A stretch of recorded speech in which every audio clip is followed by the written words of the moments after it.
दुनिया में आपने बहुत से दरिंदा सिफ्ते लोग देखे होंगे और उनके बारे में सुना होगा, लेकिन क्या कभी आपने किसी ऐसे इंसान के बारे में सुना है जो ना सिर्फ इंसानों का कत्ल करता है बल्कि उनका कत्ल करके उनका खून पीता हो और इंसानों के खून में नहाना उसके नॉर्मल रूटीन का हिस्सा हो। मैं हूं जैजी और आज की इस वीडियो में हम एक ऐसी वैम्पायर औरत की बात करेंगे जिसने इंसानी तारीख में सबसे ज्यादा लड़कियों का कत्ल किया।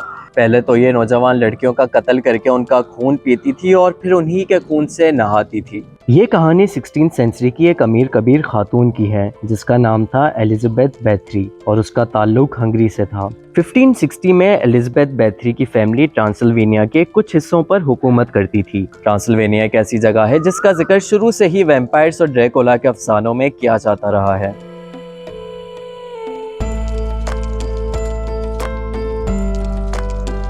उस वक्त एलिजाबेथ के अंकल पोलैंड के बादशाह थे। एलिजाबेथ बैथरी जो बचपन से गरीबों और किसानों पर जुल्म होता देखकर बड़ी हुई थी। उसकी शादी 1575 में हुई और उसके 4 बच्चे भी थे।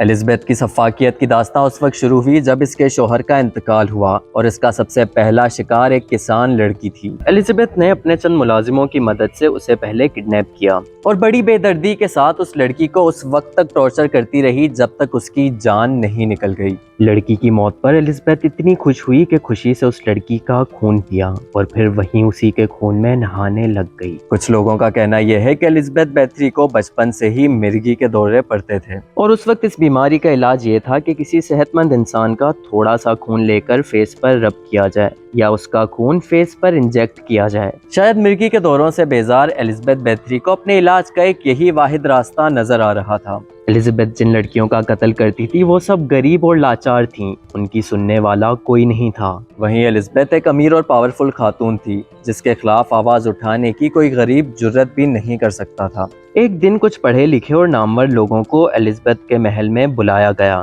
ताकि वो लोग इसकी ग्रूमिंग कर सकें। एलिजाबेथ ने उनसे तरबियत लेने के बजाय उनकी भी बड़ी बेरहमी से जान ले ली। एलिजाबेथ के मुलाजिमों का कहना था कि ये लड़कियों की पीठ में कैंची मारकर उनकी जान लेती थी। कुछ लड़कियों को नीडल्स मार मारकर इतनी अजियत देती थी कि वो दर्द से ही अपनी जान गंवा देती थीं। एलिजाबेथ के मुलाजिमों ने बताया कि जब लड़कियां अजियत से तड़प रही होती थीं तब एलिजाबेथ वो मंजर देखकर खूब एंजॉय किया करती थी। गवर्नमेंट की आंख उस वक्त खुली जब तेजी से लड़कियां गायब हो रही थीं और फिर हंगरी के बादशाह ने अपने वजीरों को इन केसेस की इन्वेस्टिगेशन के लिए कहा और आखिरकार 1602 में एलिजाबेथ को अपने कुछ मुलाजिमों के साथ गिरफ्तार कर लिया गया। एलिजाबेथ के मुलाजिमों को गवर्नमेंट ने सजाए मौत सुना दी, लेकिन एलिजाबेथ का ताल्लुक एक अमीर फैमिली से था। इस वजह से उसे अपने ही महल में नजरबंद कर दिया गया, लेकिन सजाए मौत नहीं दी गई। 1614 में 54 साल की उम्र में एलिजाबेथ बैथरी इस दुनिया से रुखसत हो गई। हंगरी के बादशाह के इन्वेस्टिगेटर के मुताबिक एलिजाबेथ ने 20 साल में 600 से जायद नौजवान लड़कियों का कत्ल किया था।